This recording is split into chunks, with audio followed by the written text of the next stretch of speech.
Hello and welcome to today's webinar, Overcoming Information Chaos. It's more than just finding the needle in the haystack. I'm Teresa Resick, Director of Webinars here at AIIM, and AIIM is your host and producer of today's event. And with me today are AIIM's Chief Evangelist John Mancini and Petra Beck from Kodak Alaris. Kodak Alaris is the underwriter of today's webinar, and we thank them for their support, and thank you for taking the time to join us today. Just want to offer a few tips for participating in today's webinar. By joining the webinars live, you can customize your own viewing experience, so feel free to open, close, or resize the different windows. Across the bottom of your screen is a list of all the widgets that are available to you. Group Chat is one of those widgets that's available to you. Open this by clicking on the icon, and with Group Chat, you'll be able to text chat with each other and also with a few of us from AIIM. Do ask questions to the speakers throughout the hour using the Q&A feature, and we will hold them until the end, where we should have about 5 or so minutes to answer them. You can also use this feature to ask for technical assistance. You may download a PDF of the presentation at any time. Just look to the resources list that's to the right of the slide area. There are also a few other documents and links in there to help you learn more about today's topic. Just click in there at any time, and the resources will open in a new browser tab, and you can just save them and read them after our webinar. And at the end of the webinar, a brief survey will open in your browser, and I would appreciate it if you would take a few moments to offer your feedback and suggest other topics for us to cover.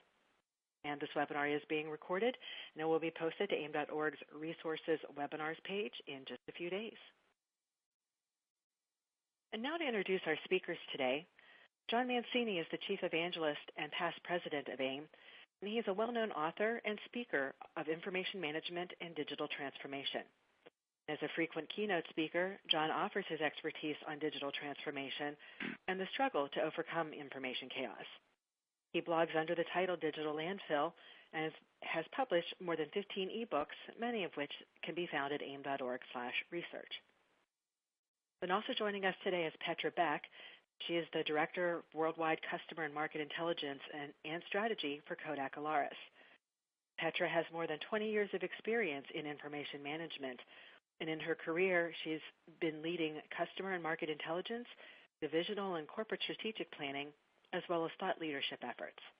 And that latter includes activities with AIIM, including leading a recent roundtable, From Chaos to Opportunity, How to Turn Your Data into Gold. So right now, I'm going to turn things over to John Mancini to begin his talk today. John? Thank you, Teresa. It's really exciting to be here with everybody today, and especially exciting to be here with Petra. Petra and I have known each other for a long time, so I thought this might be an opportunity to maybe get a little bit out of the normal mode of straight-through presentation, have a little bit of conversation along the way. And so what I thought I would do today is, as Teresa said, I've been talking about information chaos for a while, and what I want to do is talk about this in a little broader context and tie it to the digital transformation efforts that organizations are undertaking at this point. And so with that, I thought I would start with a little bit of a quiz. And disruption is everywhere. Disruption is the second cousin, if you will, of digital transformation, kind of the negative version of that. And this is on the honor system, so you'll have to just identify this on your own. I'm going to go through 3 disruptors just to see how astute we all are in terms of identifying various people who have predicted and talked about disruption in the past. So this august-looking gentleman, I'll give you a chance to get your answers in your head. And this is Joseph Schumpeter, and he was an economist around the turn of the previous century, and he talked a lot about the dynamic in disruption and transformation in which creative destruction is the phrase that's most associated with him. And so his point there is that in times of chaos, what we have basically is a changing of the guards, a lot of changes in terms of players, and that takes the form of creative destruction. My second disruptor is this gentleman here. I'll give you a chance to identify him. And this is Ray Kurzweil. And I particularly like this chart from one of Ray's books. He's the guy who coined the phrase the singularity. And if you look real closely at that chart, what you'll see is he has an extrapolation of the present, which that's where we usually think of the future being. And his point when he talks about the future is that we actually wind up significantly different place than what you would assume by extrapolating just from the past into the future. So think about the iPhone, for example, in terms of that's only been around 10 years ago. I don't think we could have predicted that we would wind up where we are right now. And the difference between where we expect to be and where we actually wind up, that's really what digital transformation is all about. So my third disruptor for the day, this very sophisticated-looking fellow here, you can guess who this is. And this is one of my favorites. This is Clayton Christensen. And Clayton, if you don't know him, he talks an awful lot about the creative dynamic in companies. And what he specifically talks about is the impact that low-cost entrants into a marketplace have on the existing players and how the existing players react. And so his fundamental point there is that as technology sweeps through, it creates enormous disruptive opportunities. And we're in that era right now in ways that we probably didn't even expect when we first started talking about information chaos a few years ago. And it's starting to be understood now in the C-suite. I think there's a huge opportunity in this space to tie the skill set that we all have in terms of managing information and managing content in the context of business processes to this set of challenges that executives see in terms of meeting the challenges of disruption. So what I want to do is talk about 5 aspects of that today. Just very quickly, get a little bit of give and take with Petra along the way so that we can keep you from having to listen to me the entire time. And so the first question that I wanted to talk about is, why is this chaos problem particularly challenging right now? You know, what's different about the marketplace right now? What's different about the underlying technology infrastructure that we all deal with that creates more chaos than perhaps we've ever had before? And just a couple of fun examples to think about this a little bit. The first one, you know, this is a picture of St. Peter's Square in 2005 on the top and in 2013 on the bottom. And what you can see is something very, very fundamentally different by 2013, which is namely the application of photographic technology from cell phones to an occasion that on the surface looks very, very similar. And so it's a radically different environment in terms of the capturing of information, the experiencing of information, the processing of information.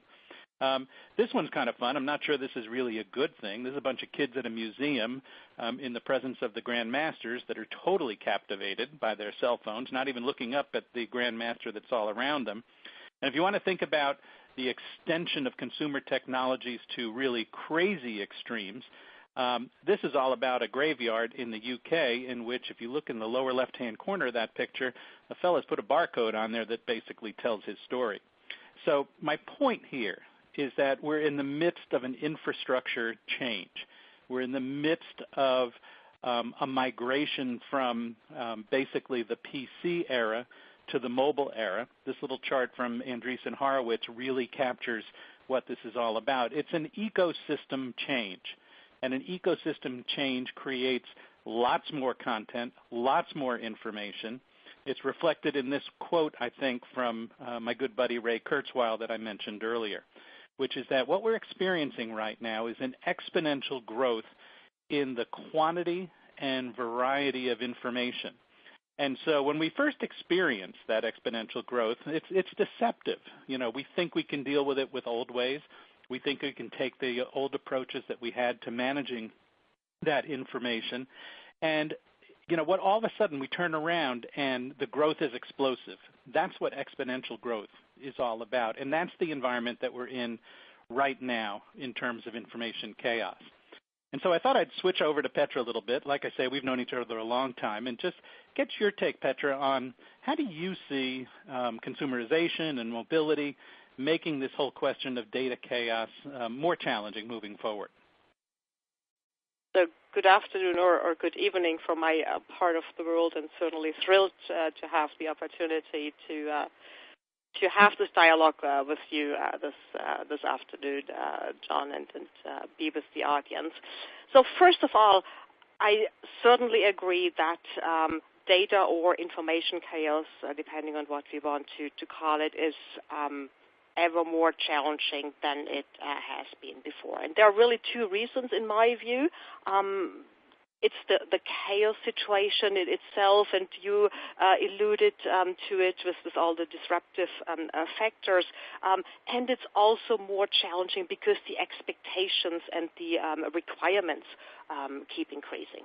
Now, if we look at the chaos, first of all, I see two key dimensions there. One is the sheer volume. Businesses are just dealing with this exponential growth of data. And when I talk with analysts, they tell me that at least every other year now they expect digital data to double. So we are only at the beginning of this, in my view. Now, the other dimension is the diversity of all that data. Now, when we specifically look at business inputs, there are certainly the good old paper-based inputs, but there is also this vast amount of digital business inputs. And when you think about all the different formats, just thinking of video and audio, the phone calls, the chat logs, the web analytics, etc., but also the different communication channels they come from, the social media channels, the contact center inputs, etc. And you mentioned mobile devices in your charts earlier. I think mobile is certainly a key driver for this data explosion. And in your chart, I think you had more than 5 billion mobile devices. That's obviously very telling. I think what makes it even more challenging is the fact that these 5 billion mobile devices are being used in addition to, I think there were 1.5 billion of PCs to create this digital information. And that, of course, as far as business inputs go, come in on top of all the more traditional paper-based inputs.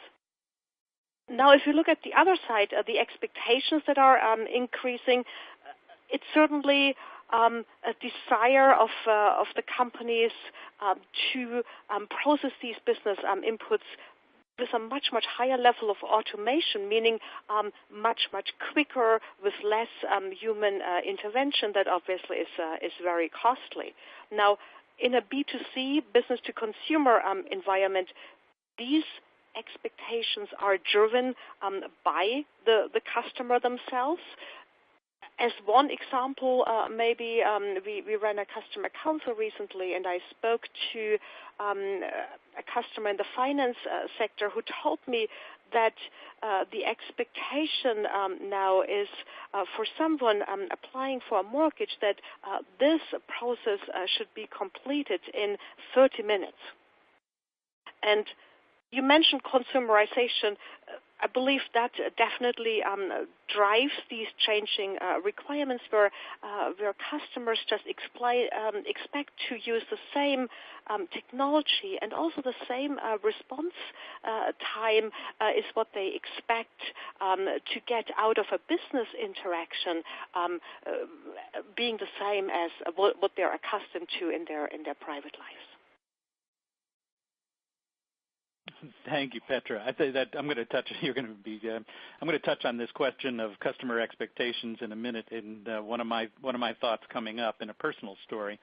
But I think the other point that you touched on is the additive nature of what we're dealing with, and that's really, I think, where the challenge comes, especially for organizations that have legacy systems, that have legacy requirements, that operate at large scale. They can't just turn things on and off on a dime. And so the second thing that I wanted to chat a bit about is the business implications of failing to solve this chaos problem. Like I said, in a few minutes, I'm going to talk about this from a knowledge worker perspective, and then I'm going to also talk about it from a process perspective. But I just wanted to get some numbers out there because I think it illustrates a key point that sometimes we miss, which is that we have got to start thinking about this problem differently than we have in the past. Not just in an evolutionary way, but radically differently. And the reason for that ties back to your point about the numbers. And So if you look at what people are expecting in the course of the next 3, 4, 5 years, you can see this on the screen here, the 10x in the increase in the number of servers, 50x in the amount of information to be managed, 75x in the number of files or containers. That really reflects the variety of information that you're talking about. And so you look at that and you think, oh my goodness, how are we going to manage that? And yet when you ask people in companies their forecast for the number of people that they're going to have managing this, against that 10x, against that 50x, against that 75x, they basically say that there's only going to be 1.5 times the number of IT professionals available to manage all this. So what that says to me is that we have got to have a fundamentally different approach. We've got to adapt newer technologies. We've got to think about this question of how do we automate as much as possible, or else we don't have a ghost of a chance of solving this problem. And so I know you guys deal with a lot of customers all the time, Petra, but give me a sense of some of the business implications that you guys have seen as you've talked to customers.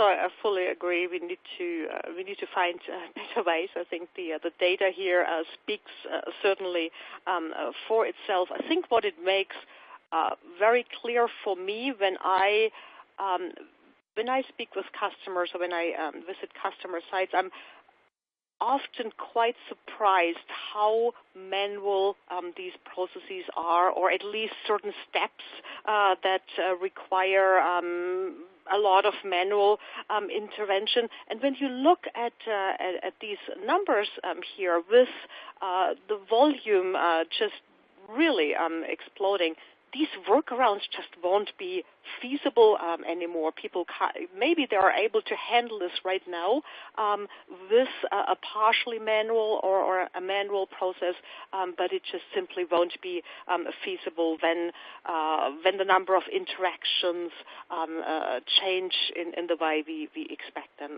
to change. Now, as far as the implications go, now the top ones that come to mind for me are, well, profitability first, compliance certainly, but also falling behind the competition. Now, let's look at profitability for a second. The impact there is obviously, as I just mentioned, the slow, the manual, the inefficient processes. When you just think about a business transaction that has multiple manual steps that consume labor, that may impact the order to cash time, and in a B2C environment, it will also impact the customer satisfaction, because as we heard in the case of this mortgage, it may just take significantly longer, and hence not be in line with what the customer expects to see in terms of a turnaround time. And obviously anything manual is usually also very error-prone in addition to that.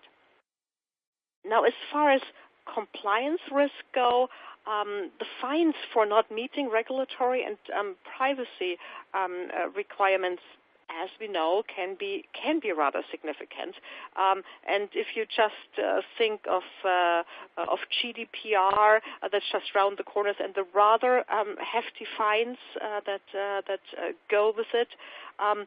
And of course, not just the fines, not just the monetary side, also the impact, especially privacy breaches have on a company reputation. Now, profitability and compliance are obviously more so what I would describe as back office processes, but there's also a significant front office impact.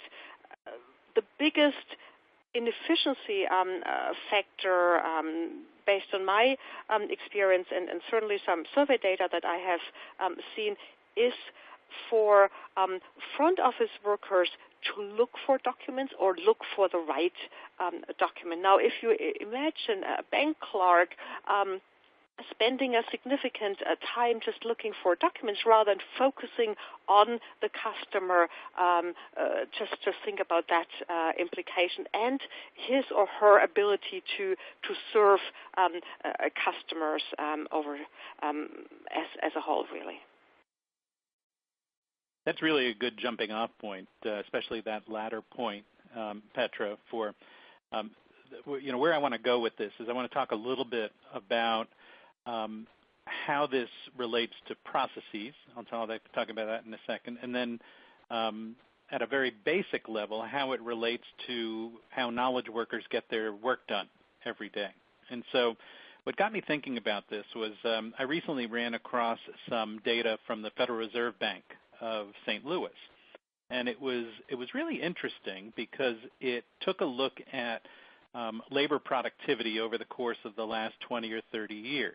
And the conclusion of the Fed was that labor productivity, with some ups and downs and little blips along the way, from about like 1995 to about 2010, 2011, essentially would trip in every year at 2.5%, 2.75%, 3% per year. And since then, what has happened is that labor productivity is stuck at less than 1%. And so it got me thinking about, why is that? And I think one of the reasons, I haven't proven this empirically to be absolutely candid, but I think one of the reasons is the very balkanized knowledge worker experiences that we have. And the fact that most organizations are populated with people that fill in the gaps for systems that don't really do what they are designed to do, and that basically the people are forced to operate in a 2-screen, 3-screen, 4-screen kind of environment because the systems that they have don't integrate with each other. So that got me thinking about my own knowledge worker experience. And so I thought I'd just share this with people as an example, maybe to make this a little bit tangible as to why this is so challenging. You look at this, and I usually start my day. I do a lot of marketing work with companies. This is a little screenshot from HubSpot. So I start my day there.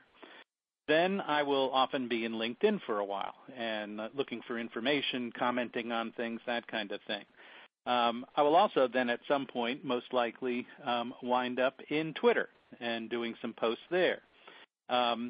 We happen to use one of the systems that we use is Box, and so I will have information that's lodged in a Box repository.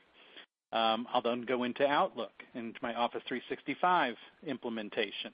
Then I'll go from there and be in Yammer for a while, which at this current point isn't really completely integrated into Office 365.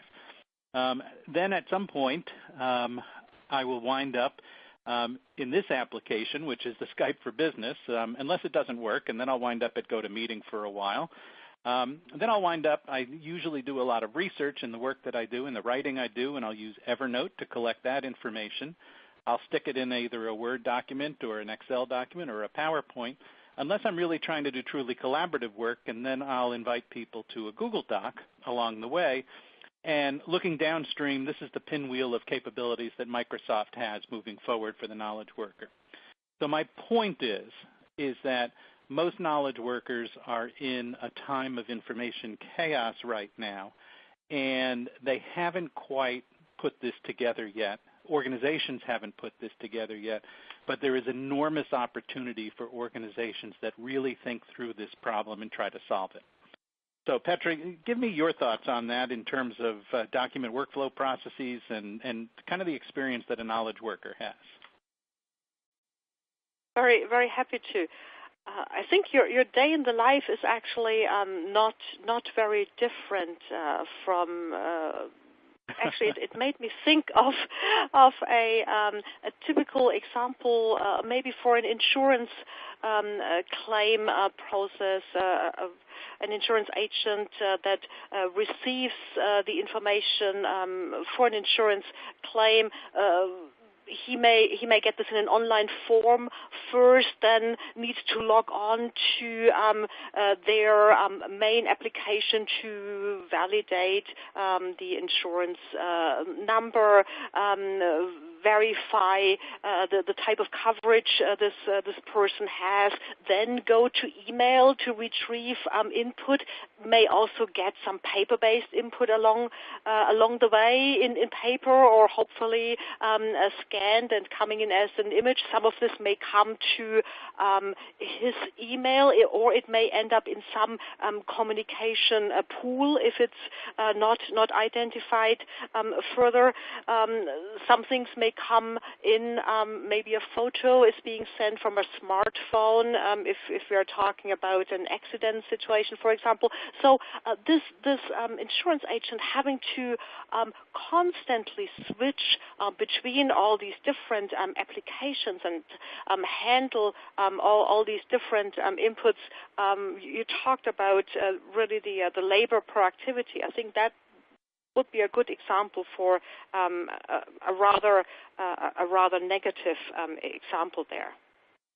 Now, I think this also made me rethink to the difference between line of business applications and back office applications, and the fact that these line of business applications tend to be at an earlier maturity stage. I find this actually rather fascinating. What it means really is that most of these workflows or processes are characterized as ad hoc and opportunistic. I believe these are the two categories, and obviously having a long way to go until they are considered optimized. Now, that's why starting with optimizing such a line of business process may actually be most impactful after all. Now, so you ask for my opinion, my recommendation there. So what people may want to do is, I would say, pick the most business critical workflow and map out the process steps along the way, those that are manual, those that are automated or partially automated, all the data streams that go with it, and then identify the biggest bottleneck in this process. And you may want to quantify it as well along the way, because that obviously helps with the justification and the prioritization. But what you want to do then is certainly streamline the process, drive out any legacy steps that may still be in there, but then focus on automating the steps that are most impactful. And for what it's worth, information capture is likely one that comes to mind here, really for two reasons. Firstly, it's likely going to be one of the key bottlenecks. At least that's what I see a lot in working with customers. But it also has the significant downstream impact on a business process. And I couldn't help myself, but I did bring a couple of examples. I have always struggled to quantify the value, the advantages of starting to break the cycle of the information chaos. And these data points that I wanted to share with the audience come from a recent survey I've done with an analyst firm. What they found is that on average, through the implementation of an automated document workflow, people were able to drive over 17% of the time they spent in a given week on document-related tasks out of their process. So a significant productivity increase there alone. And they were able to reduce the time they spent looking for documents. We mentioned that being one of the key bottlenecks for a front office worker by over 12%. It gets even better. Overall, when they were asked how much productivity they were able to gain from this automation, it was over 40%, and more than 50% of error reduction. So I found these quite compelling stats that I thought were worthwhile sharing. Thank you, Petra. That's going to be really interesting in the context of the process that I'll share in a minute, my own personal experience with a process. But before I go there and get really practical, I wanted to get a little bit crazy for a little bit. And I know a lot of folks aren't in the business of going fully down the path of machine learning at this point. But I think I wanted to tee this up a little bit futuristically so that people can at least think about what they're doing, not only in the context of the short term, but also in the long term. And so my little disruptor here is a mathematician named Michael Polanyi. And what his point is that when you think about knowledge, in many ways we know more than we can tell. And that sounds a little cryptic, but what it's all about is if you think about the way that we've always thought about artificial intelligence, it's been essentially based on how do I take a bunch of rules and how do I program those rules into a computer and get the computer to automate those rules. And that kind of took us only so far. Well, now we're in the process of doing something very different. It's not really a rules-based approach anymore. It's more of a data-based approach based on huge quantities of data, digestion of that data, and interpretation of that data moving forward. So the example on the screen here is the game of Go, which is infinitely more complicated than the game of chess and was thought to be something that a computer could never learn to play. Well, the Google group basically in the course of just a couple of years essentially beat the master, who's Lee Sedol in the upper right-hand corner of the screen, and beat the grandmaster in rather handily and way faster than anybody ever thought. And that's because machines were basically operating in terms of interpreting information and drawing conclusions from the information rather than just processing rules. And that's a very radically different thing. You start thinking about machine translation. You start thinking about self-driving cars. And so, the futuristic part of that is out there. But I think when people start thinking about this and when they start thinking about intelligent capture and when they start thinking about information chaos, even if you're not ready for this right now, even if this is, kind of Star Trek-y a little bit, I think organizations have to start preparing for it because the top 5 problems that people identify when they start dealing with big data is finding the signal in the noise, silos of information, inaccurate data, fast-moving technology, lack of skilled workers to deal with it, and all of those point to a chaos problem that is going to get worse over time. So smart organizations are anticipating what's going to be happening downstream and also getting short-term advantages, but also positioning themselves for the long term. So give me your take, Petra, on how can technology help address some of these challenges? So I think you highlighted the key dilemma there, John. On one side, having this advanced technology that's certainly becoming more mature and more affordable as well, and then on the other side, I would call them more fundamental problems that you have on the slide here, like data silos, like struggling with the lack of skilled workers on the other side.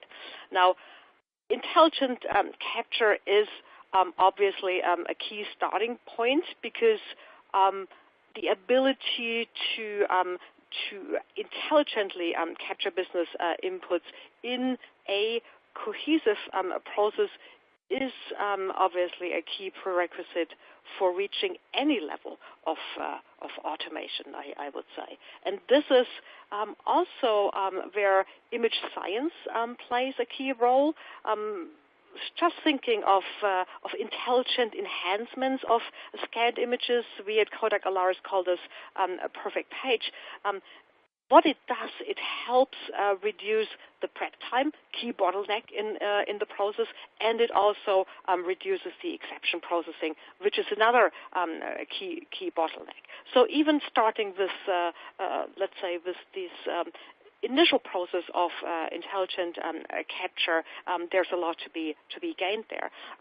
But in my view, AI and machine learning will really cause a step change in the automation of business processes. And you alluded to the limitations of rules-based automation. I believe this is where AI-based solutions will play a key role and help to dynamically adjust processes to reflect these changing business situations that, as most customers tell me, they are being faced with on an ongoing basis.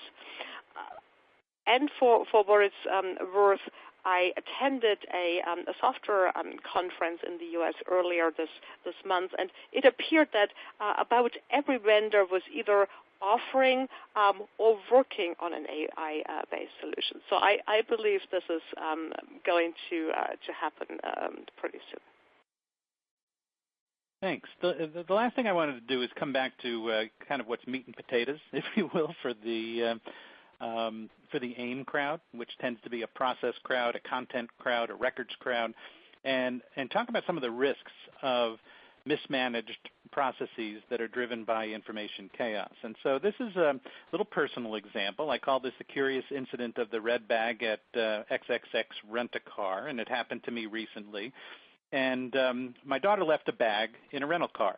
And so I had the assignment of trying to track down the bag. So I called customer service, was told to call the branch or fill out a web form. I called the branch. There wasn't any answer there. The phone didn't even ring, never mind no answer. I filled out the web form, and they said the server wasn't working. And so then I tried these steps for a day or two over and over again.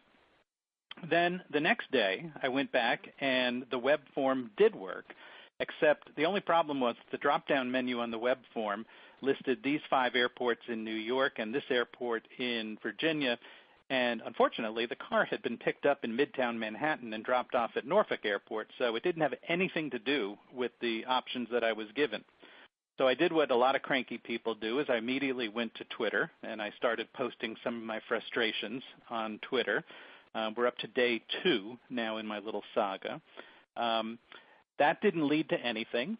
So I went and found the name of the CIO of this company on LinkedIn, and I sent him an in-mail.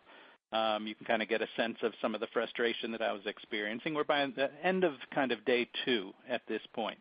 And all I really want to do at this point is the case management of reporting a bag left in a trunk, which ought to be a pretty straightforward process, if not for information chaos. So I heard nothing at this point. So then I, of course, went rogue and said, I'm going to post this on LinkedIn. So I posted it on LinkedIn. As you can tell, a lot of people resonated with it, 20,381 views ultimately in terms of the challenge. Still no comments. I'm on day 3 now. So at that point, I got smart, and I basically said, I'm going to find more names of people and CC them on this. And so I CC'd them, and 5 minutes later, I got a phone call. And lo and behold, somebody had found the bag.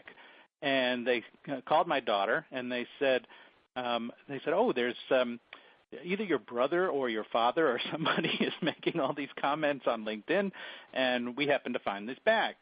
So fast forward a little bit more, later that day, my daughter gets an email, and they basically say, at this point, thanks for filling out the form. We haven't even found your bag yet, which, of course, I knew that they had already found. So at that point, another 4 or 5 days passed, and finally somebody got back in touch with us and said on the Twitter side and said they'd look for the bag. You'll notice that it's somebody named April here. So my thought here is ultimately that April maybe isn't a reflection of the name of the person, but maybe the time frame for resolving the customer problem. So my point here, processes matter. Information chaos matters. There is a challenge of dealing with multi-channel inputs in a very complex world that organizations have to figure out how they solve, because customers have social currency now that they can spend to try to solve a problem. So I thought maybe you guys do a lot of work, Petra, with multi-channel inputs and case management. Talk a little bit about that. Well, great story, John. Thank you. And I'm sure, unfortunately, everyone in the audience has these stories as well. Now, we talked about negative impacts earlier. I bet that your customer satisfaction level wasn't very high, and I assume that this also may have an impact on your loyalty with this particular rental car company, right? Yeah, the only thing they didn't do is send me a customer satisfaction survey. Luckily, they didn't. So from a case management perspective, obviously it's key to record the issue during the first contact, which I believe was this initial call you placed. But it sounds like this didn't really happen. And from a multi-channel perspective, obviously what's key is to bring all these contacts, all these communications, even if they come in through different communication channels, all together and tie it to your particular complaint case. But obviously that also assumes that people can communicate through the tools that are being offered. So that didn't seem to be the case here either. No, but obviously the most important gap is the lack of responsiveness.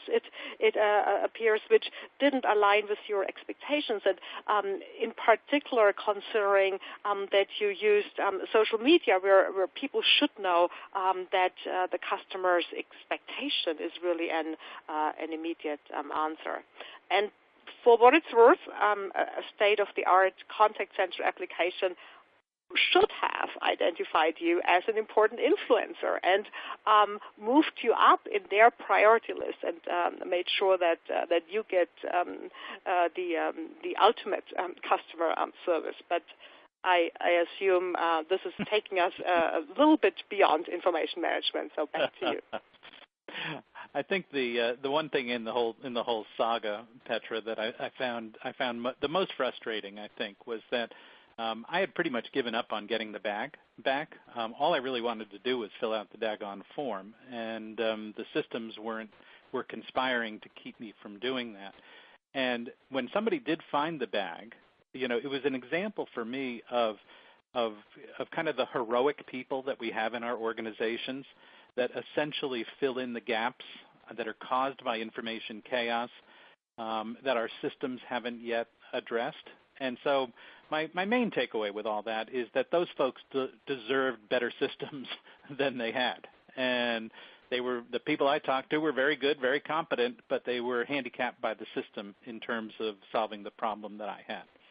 So I think the key thing, which I'd like to really get your perspective on, is that, and we've talked about this a lot at AIIM, that we're changing, that the industry is changing, that, ECM is a good term but no longer an adequate term to talk about what's going on in the marketplace, that there's a new set of capabilities, much broader capabilities than traditionally have existed. I'll give you guys a link in a little bit for a white paper that we've written on this. But what I really want to do is spend some time now thinking about getting your take on this broadening of the space, on this expansion from kind of traditional ECM systems to a broader information management approach, and how you guys see the world in terms of solving the problem of information chaos. So let me turn it over to you, and maybe you could give 5-6 minutes on Kodak Alaris and how you see this working out. Certainly, very, very happy to. I think this may be a good opportunity to talk a little bit about the Alaris into ecosystem. Now, our strategy and in particular the into ecosystem is really grounded in turning data chaos into business opportunity. And we have talked at length about all the aspects that you see here noted on the slide. So I'd like to actually just state what we have here about digital transformation. So it's really not so much whether you should make this digital transformation. It's all about where specifically to get started. Now, digital transformation, John, you mentioned it as well as being at the forefront of C-level business goals. It's so critically important, but on the other side, businesses are still struggling with the first step, which is really the efficient information capture. Now, we talked about all the challenges that come with it and that makes it so complicated to turn documents into information. And obviously, one very important aspect is that the processes and the requirements for every single business or the public sector are so unique. Now, to overcome these challenges, Kodak Alaris believes that what's required is really an integrated approach to capture, process, and share information. And for that, we have created the Alaris into ecosystem.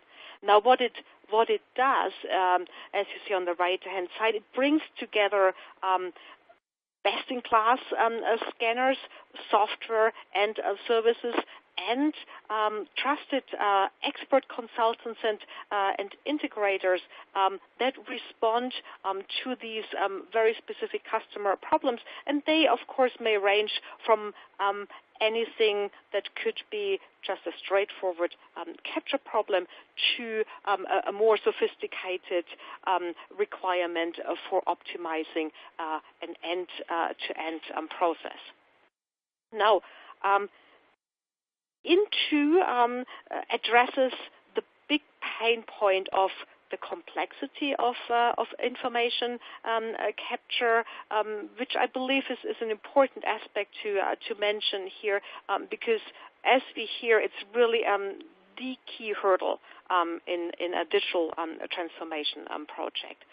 Now, the goal of the Alaris into ecosystem is to provide businesses with the right fit, the right experience, and the right results for their respective businesses and the associated business problems. Now, what do we mean with it?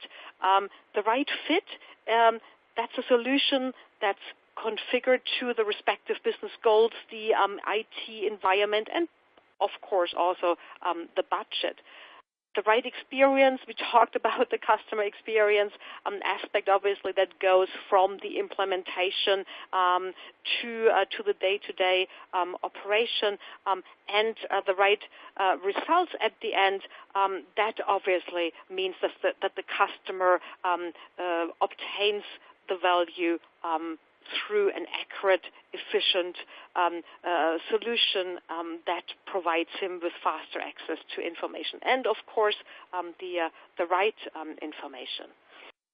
Now, the into ecosystem approach delivers significant transformational benefits in this journey, as we saw, from data to information to the business processes. And what I've noted here, which is my closing comment, are the transformational benefits. We call them our value planks, PRESS for short: productivity, reliability, efficiency, scalability, and simplicity.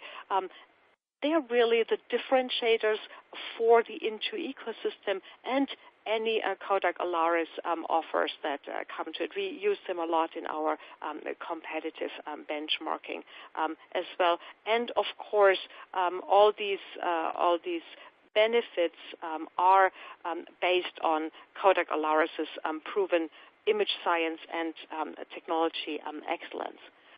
Now, admittedly, I had to cover this in a rather brief form here, and this is why I've provided you here with the website. Teresa tells me that she has the URL also ready for you, so I invite you to get more information about the Alaris Into ecosystem. There are case studies in there that you may find interesting. There's also an insights section that has things like the ebook I've written on data chaos, etc., that you may find interesting. And finally, please feel free to contact me to continue the dialogue on any of the topics we have covered today, or any questions you have related to the ecosystem or Kodak Alaris. Thank you, Petra. And we do have some questions, and so I want to make sure that we get to that. The first one ties with somebody that probably has been following Kodak Alaris for a while, and it's related to, is this Into ecosystem a new thing, or I guess they wanted to know, they wanted a little bit more background on how long it's been around. Certainly. We introduced the Into ecosystem in April this year. Obviously, an ecosystem is something that evolves and that we're going to build out further with obviously bringing in all our existing offers and expanding it jointly with new offers, as well as our partner offers. As I mentioned, partners are a critical aspect in there. We actually just announced the next wave of the ecosystem. I believe that was about 4 weeks ago in September, and obviously more to come. There's a question here about smart vehicles and appliances, and I think that probably is tied to kind of the role of the Internet of Things in all the stuff that we've talked about. And maybe I'll just tackle that first, and maybe you have a quick comment on that. Is that, I think my take is that, as complicated as things have been, we're about to be engulfed by even more information being spun off of devices talking to devices. And if organizations have a hard time right now managing their processes and their data and their information, then they better hurry up, because it's going to be an explosive volume of information that comes once devices start talking to each other.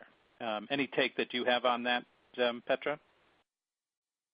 So I agree. I believe what I shared, the predicted volume of information will grow even more through IoT devices. At the same time, I believe it also presents a key opportunity to monitor devices. It brings us also from the consumer world back into the business world, where there are significant opportunities, even just with things like maintaining equipment and monitoring, optimizing processes, etc. And then one more question, and any that we didn't deal with, we'll respond directly to folks. This person says, mentions that you mentioned complexity as a fundamental problem that you're trying to address with Into ecosystem, and what drove you to pick that particular challenge?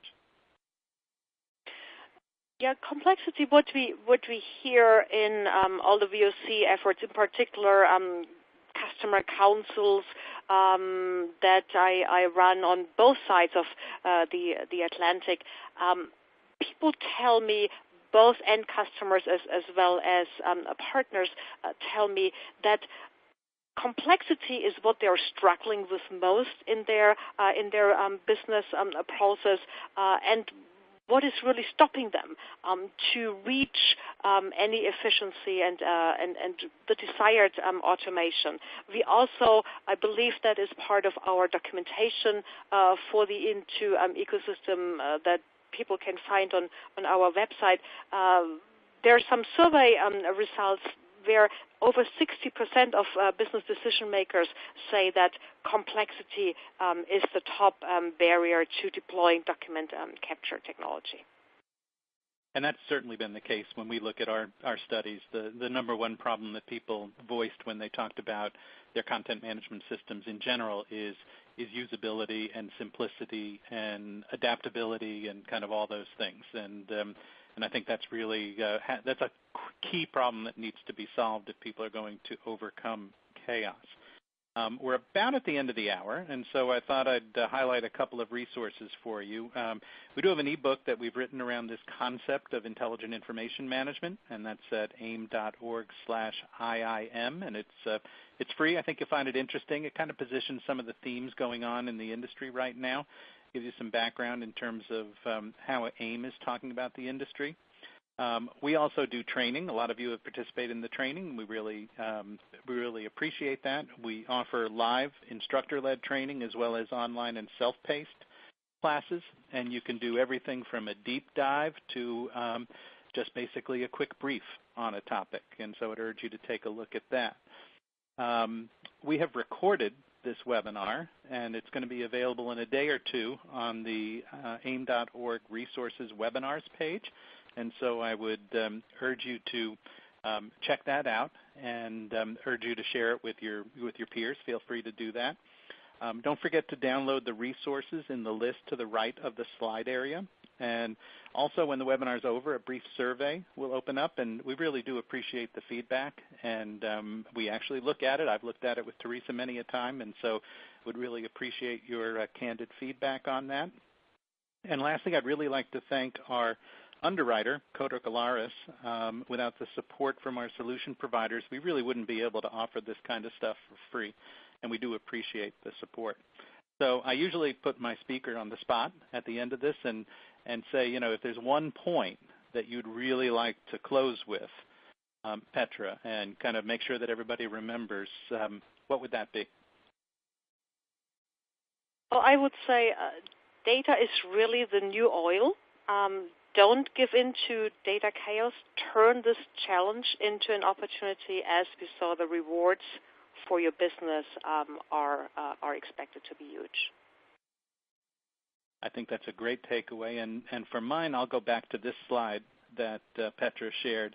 I really like this idea of thinking about the evolution from data to information and to business process, and that solving the information chaos problem is ultimately about figuring out how information fits in the right context so that you can generate the right results. And I think that's a very succinct way of talking about some of the challenges that people have. So thank you all very much for being here. We do appreciate it. Petra, thank you so much for being here. And for AIM, this is John Mancini, and we will see you next time.